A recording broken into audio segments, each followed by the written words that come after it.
నమస్తే, welcome to think Andhra.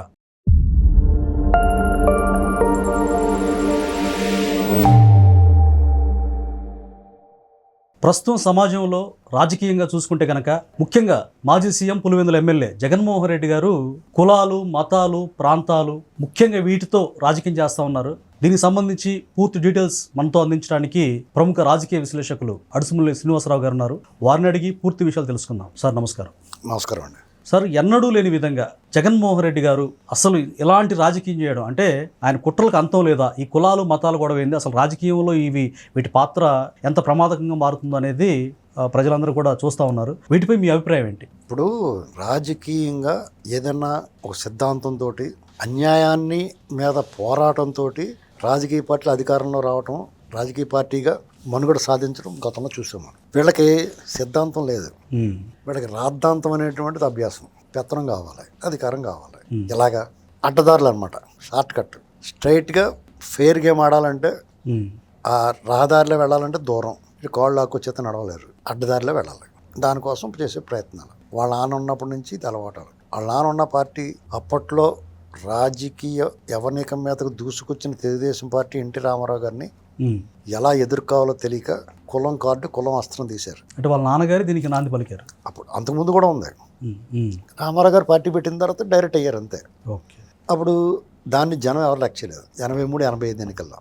అప్పుడు ఇక ఇది ఇలా కాదని చెప్పేసి ఆంధ్రప్రదేశ్ కోస్తా ప్రాంతంలో 5-6 జిల్లాలో ప్రభావవంతం చూపించే ఒక 2 ప్రధాన కులాల మధ్య చిచ్చు పెట్టారు.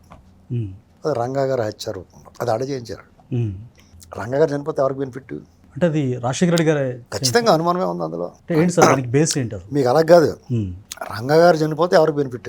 ఏదైనా ఫస్ట్ దర్యాప్తు చేసినప్పుడు ఒక హత్య జరిగింది అనుకోండి, ఈ హత్య జరగడం వల్ల ఎవరు బెనిఫిట్ అనేటువంటి చూస్తారు, ఎవరికి ప్రయోజనం కలుగుద్దని చూస్తారు. అలా చూసినా ఎలా చూసినా ఇది కావాలని ఒక 2 ప్రధాన కులాల మధ్య చిచ్చు పెట్టడానికి ప్రయత్నం చేశారు వాళ్ళు. కానీ 2 ప్రధాన కులాల మధ్య వైరం కాదు, అది 2 వర్గాల మధ్య వైరం. నెహ్రూ, రంగా గారు వీళ్ళ వర్గాలు ఇప్పటి నుంచి గొడవ పడతాయి. వాళ్ళంతా ఒకళ్ళే ఒకటే. మరి 2 వర్గాల మధ్య 2 కులాల మధ్య వైరం అనుకోండి. రంగా గారు మర్డర్ కంటే ముందు మురళి మర్డర్ జరిగింది, అప్పుడు ఎందుకు గొడవ అవ్వలేదు? అంతకుముందు రాధా గారు మర్డర్ జరిగింది, అంతకుముందు గాంధీ గారు మర్డర్ జరిగింది, అంతకుముందు చలసాని వెంకటేశ్వర గారు అప్పుడు ఎందుకు జరగలేదండి?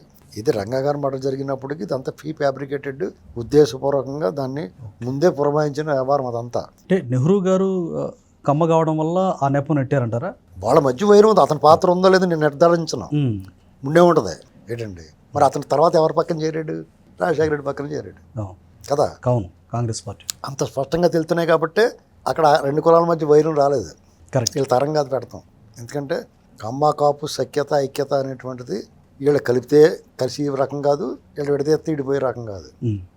వాళ్ళు ఒకరి పట్ల ఒకరికి అభిమానం, ప్రేమ, కలిసిమెలిసి జీవిస్తున్నారు వాళ్ళు అంతే. మీకు తెలుగుదేశం పార్టీ ఎప్పుడు గెలిచినా సంపూర్ణ విజయం ఇస్తారు. కాపుల పాత్ర లేకుండా సంపూర్ణ విజయం ఎక్కడి నుంచి వస్తుంది? రాదు కదా. అవునా కదా. అలాగే కాంగ్రెస్ పార్టీలో కాపుల పాత్ర ఏంటి, తెలుగుదేశం పార్టీలో కాపుల పాత్ర ఏంటో చూసుకుంటే అర్థమైపోద్ది అందరికీ. కాంగ్రెస్ పార్టీలో కానీ ఇప్పుడు వైసీపీలో కానీ కాపుల పాత్ర ఏంటంటే వాళ్ళకి మైక్, ఎవరికి? జగన్మోహన్ రెడ్డికి మైక్ కింద పనిచేస్తారు. తెలుగుదేశం పార్టీలో అలా పనిచేయరు. కావాలంటే ఎగ్జాంపుల్ చెప్తున్నాను. కందుకూరులో ఇన్సిడెంట్ జరిగిందా? ఇన్సిడెంట్ జరిగితే 2 స్నేహితుల మధ్య ఒక అరాచకవాద దుర్మార్గుడు ఒక అతను చంపేశాడు. వాళ్ళిద్దరికీ పరిమితమైంది. ఖచ్చితంగా వాళ్ళు అరెస్ట్ చేయారు, వాళ్ళు శిక్ష పడాలి. మనం ఎవరం కూడా సమర్థించాం ఎవరన్నా చంపినండి. కానీ అది కులం పేరెత్తి కులాల మధ్య పోరాటంగా చిత్రీకరించడానికి ప్రయత్నం చేశారు. మరి తెలుగుదేశంలో ఉన్న కాపులేనా మాట్లాడారా? మాట్లాడాలి కదా. ఖచ్చితంగా పదవులు తీసుకుంటున్నారు. 4 సార్లు 3 సార్లు మంత్రులు, ఎమ్మెల్యేలు అయిన వాళ్ళు ఉన్నారు. పేర్లు కూడా చెప్తాను, చంద్రరాజప్ప, గంటా సీని, ఇలాంటి వాళ్ళందరూ మాట్లాడాలి కదా. ఎందుకని వాళ్ళు మౌనంగా ఉన్నారంటారు? అది తెలుగుదేశం పార్టీ వాళ్ళని ఏం వాడుకుంటలేదని దాన్ని చెప్పదలుచుకున్నాను నేను. అంటే అంత స్వేచ్ఛ వాళ్ళని ఆ కులాన్ని పరంగా వాడుకోవడానికి వాళ్ళకి పదవులు ఇవ్వలేదు. అక్కడ వాడుకోవడానికి వాళ్ళు రాజకీయ పార్టీలో పెట్టుకోలేదు. వాళ్ళంతటా వాళ్ళు ఆ పార్టీలో ఎదిగి పనిచేసి వచ్చారు. అయినా సరే వాళ్ళు బాధ్యత మరిచినా కానీ పార్టీ అడగట్లేదు వాళ్ళు మీరు మాట్లాడండి అని. వాళ్ళు బాధ్యత మరిచారు, ఖచ్చితంగా వాళ్ళు బాధ్యత మరిచినట్టే. ఎందుకంటే వీళ్ళు ఎలా పార్టీకి ఆ పార్టీలో ఉన్న సామాజిక వర్గానికి సంబంధించిన వాళ్ళ మీద అన్యాయంగా నెపమేస్తుంటే వాళ్ళు డిఫెండ్ చేయాల్సిన బాధ్యత పూర్తిగా వాళ్ళ మీద ఉంది. మరి ఎందుకు వాళ్ళ బాధ్యత నెరవేర్చలేదు? తప్ప వాళ్ళదే. జగన్మోహన్ రెడ్డి లాంటి ఏమన్నా మాట్లాడతాడు. ఇక్కడ ఈ పార్టీలో ఇప్పుడు అతను కమ్మ కాపుల మధ్య వైరం, కాపులను చంపేస్తున్నారు కమ్మళ్ళు అధికారంలో ఉంటే అది నిజమా కాదా అనేటువంటి చెప్పాల్సింది టీడీపీలో ఉన్న కాపులే. అవును, ఎవరు చెప్తూ నమ్ముతారు? ఇప్పుడు కమ్మారు చెప్పారు, నేను చెప్పాను, నువ్వు కమ్మోడు కూడా అలా చెప్తా ఉంటారు. అంటే సార్, బాబు గారు ఆదేశించకపోయినా కానీ మినిమంగా నైతికంగా వాళ్ళు రెస్పాండ్ అవ్వాల్సిన బాధ్యత వాళ్ళకు ఉంది. అసలు ఎవరు ఆదేశిస్తారండి? వాళ్ళు మాట్లాడాల్సిన బాధ్యత వాళ్ళ మీద ఉంది. అవును. అది అవునా కాదు చెప్పాల్సిన బాధ్యత కదా, లీడర్ కదా, నువ్వు ప్రాతినిధ్యం వహిస్తున్నావు కదా గురించి. ప్రభుత్వానికి. ఉమ్. అంటే దీన్ని బట్టి మీకు ఏం అర్థం అవుద్ది? తెలుగుదేశం పార్టీలో ఎవరిని ఆదేశించరు, ఎవరు ఏ కులం మీద పెత్తనం చేయదు. కానీ జగన్మోహన్ రెడ్డి అలా కాదు కదా. పవన్ కళ్యాణ్ గారిని తిట్టడానికి పేరు నానిని పురమేస్తాడు, అంబటి రాంబాబుని పురమేస్తాడు, కమ్మాని తిట్టడానికి నానిని పురమేస్తాడు, వంశీని పురమేస్తాడు, ఇలాంటి వాళ్ళని పురమేస్తాడు. అర్థమైందండి? అంచేత జగన్మోహన్ రెడ్డి ఇలా కులాల కుంపట్లు పెట్టి దాంట్లో చలి కాసుకోవడం వాళ్ళకి అలవాటు. ఓ పాస్టర్ గారు చనిపోతే మతాల మధ్య చిచ్చిపెట్టడానికి ప్రయత్నం చేశాడు. ఎవడికాడ వచ్చి రోడ్డు మీద రికార్డ్ చేసేసారు. ఆడ బెన్ని లింగ్ ఉంటాడు, ఎవడో వచ్చి అంటాడు రప్ప చంపేస్తానంటాడు. ఇలాంటి అదే తెలంగాణలో ఈ పాటి పైకి పంపించేద్దరండి. ఇక్కడ కానిస్టేబుల్ ప్రమోద్ హత్యలో రియాజ్ అన్నవాడికి ఎన్కౌంటర్ చేసినట్టు అలా 1-2 అదే ఆంధ్రలో జరుగుతుంది అనుకోండి. ఎన్కౌంటర్ పెద్ద పెంట అయిపోయిన అక్కడ భయంకరంగా జగన్మోహన్ రెడ్డి గారు ఇంకో దిగెత్తుడు. ఓ శవం దొరికిన వెంటనే రాబందులో వాలిపోతాడు వచ్చి. ఇది ఆంధ్రాలో చాలా సెన్సిటివ్గా ఉంది మ్యాటర్. ఈ ప్రభుత్వం చాలా న్యాక్గా డీల్ చేయాలి. ఇలాంటి వాళ్ళందరినీ తొక్కదీసి తోలు ఒలిచేస్తాం అనేటువంటి భయం పెట్టకపోతే వాళ్ళు అలా రెచ్చిపోతూ ఉంటారు, ఎవరికి తోచిందని మాట్లాడుతూ ఉంటారు. నాకు అర్థం కాని అంశం ఏంటంటే జగన్మోహన్ రెడ్డి గారు ఈ లిక్కర్ స్కామ్ కావచ్చు, అనేక స్కాముల్లో ఇంత పబ్లిక్గా అంటే ప్రజలకి మొహం చూపించలేనటువంటి పరిస్థితులు ఉండి ఇంత కుయుక్తి రాజకీయాలకి చేయడానికి అసలు ఆయనకి మనస్సాక్షి ఎలా ఒప్పుతుంది? ఆయనకి ఎలా ఒప్పునా కానీ వీళ్ళకి ఎలా ఒప్పుతుంది చేయించడానికి, చేయనివ్వడానికి? ప్రభుత్వం కూడా బాధ్యత వహించాలి ఇందులో. దొంగతనం ఎలా చేస్తాడండి? కట్టడి చేయాలి. దొంగతనం చేయకుండా చూడాల్సిన బాధ్యత, దొంగతనం చేస్తే పట్టుకోవాల్సిన బాధ్యత పోలీస్కి ప్రభుత్వానికి ఉంటుంది కదా. డెఫినెట్లీ. అలా పట్టుకోపోతే ఏం చేస్తాడు? చెలరైపోతాడు. ఓ స్వీట్ షాప్లోకి వెళ్తారు, 4 మిఠాయిలు పట్టుకుపోతారు. మీరు ఒకసారి ఏమనలేదనుకో మళ్ళాసారి 10 ఎట్టుకుపోతారు, మళ్ళాసారి ట్రే ఎట్టుకుపోతారు. ఏమనకపోతే అంటే ఎందుకని సార్ ప్రభుత్వం ఇంత ఉదాసీనత ఎందుకు? కేవలం అభివృద్ధి అనా? ప్రభుత్వం మరి సీరియస్ గా కన్నెర చేసి ఇలాంటి చీడ పురుగుల్ని ఒక రకంగా అంటే పొలానికి కలుపు పెడితే దాన్ని తీసేయాలి. మరి చాలా సెన్సిటివ్ మ్యాటర్స్.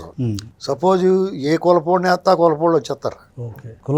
వచ్చిన రాబోయిన వాళ్ళు ఆ కుల సంఘాల నాయకులు మాట్లాడతారు వచ్చి ప్రభుత్వాన్ని కొంచెం డిస్టర్బ్ ఎందుకు వచ్చిన గొడవ అనేటువంటి డిఫెన్స్ లో నెట్టారు వాళ్ళు. అలా ఉండాల్సిన అవసరం లేదంటాను నేను. ఇది ఒక ప్రభుత్వం అంటే సకల జనుల ప్రభుత్వం, అది ప్రజలందరికీ సమానంగా ఉండాలి. ఎవడో ఒకడు వచ్చి కరగట ఆడితే ఎందుకు ఊరుకుంటారు? అన్యాయం జరిగితే డెఫినెట్ గా సపోర్ట్ చేయాలి. తుపున్నాన్ని దాడి చేస్తే తప్పు చేసినా కానీ కులం చూసి వదిలేయాలా ఏంటండి? ఎవరన్నా సరే కులం చూసి వదిలేస్తారా? అలా జగన్మోహన్ రెడ్డి వదిలేసిపోయాడు వాళ్ళ మనుషుల్ని. వీళ్ళు జగన్ మనుషులను వీళ్ళు కూడా వదిలేస్తున్నారు తప్పు చేసినా కానీ. అంటే అతను వదిలేసాడు, వీళ్ళు వదిలేస్తున్నారు, అంతే వాళ్ళు రెచ్చిపోతున్నారు. ఇప్పుడు మీకు సీఎంఓలో ఒక అధికారి ఉన్నాడు, వైజాగ్లో ఒక ఆవిడ ఆఫీసర్ ఉంది. ఆవిడ తిని అతను ఇంటికి సామాన్లు గట్టా పట్టుపోతున్నాడు కాబట్టి ఇద్దరికే పనిష్మెంట్ ఇచ్చాడు, దొంగకే దొరకే కూడా. ఇప్పుడు ఆ అధికారిని ఏమన్నా జగన్మోహన్ రెడ్డి బ్యాచ్ అవినీతి పరాలంటే కాదు, తోలు తీసేసిన చెవిరెడ్డి అటువంటి ఆఫీసర్ని సీఎంఓలో అధికారి వేధిస్తున్నాడు. అంటే అక్కడ ఆ సరుకులు గిరుకులు దొబ్బేసి కూడా అధికారి తాలూ చుట్టమంట.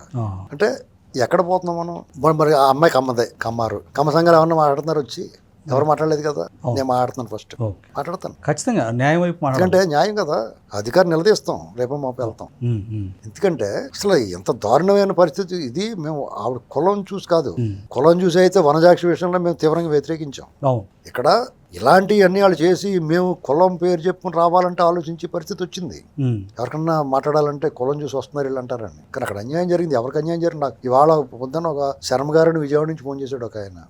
నేనేం చేస్తానండి అని అడిగాను. ఆయనకు ఒక అన్యాయం జరిగింది, ఆయన స్థలం దొబ్బేశాడు.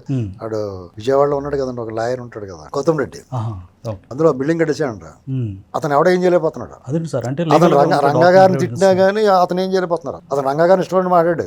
ఈ కందుకూరు వెళ్ళిన వాళ్ళు మరి ఏం పీకారు అర్థం అవట్లేదు. అతను రంగా గారిని ఎవరు పొరపాటు మాట్లాడరు. అప్పుడు ఆడ ఇష్టపడి మాట్లాడాడు. ఆడ కూడా బేపనాయని ఇబ్బంది పెడుతున్నారు పంతులు గారిని ఛానల్ నుంచి. ఎవడేం చేయలేకపోతున్నాడు. నాకు ఫోన్ చేసాడు ఆయన. నేనేం చేయగలనండి బాబు, ఇంతమంది మీ స్థానిక ప్రజాప్రతినిధులు, మంత్రులు, ఎమ్మెల్యేలు, ఎంపీలు, ఐఏఎస్ ఆఫీసులు ఏం చేయాలి, నేనేం చేయగలను? మీరు కనీసం మాట్లాడగలుగుతారండి, ఆ తరఫున మాట్లాడండి బాబు అన్నాడు.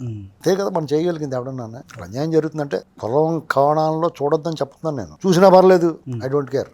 మానవీయ కోణంలో ఖచ్చితంగా అడుగుతాం. అంటే ఒక డెలికేట్ సిచ్యువేషన్ లో సున్నితమైన విషయం పెట్టి మీరు మాట్లాడకూడదు అన్నట్టుగా కులం కూడా చూపిస్తాను. నేనే భయపడినండి. Thank you sir.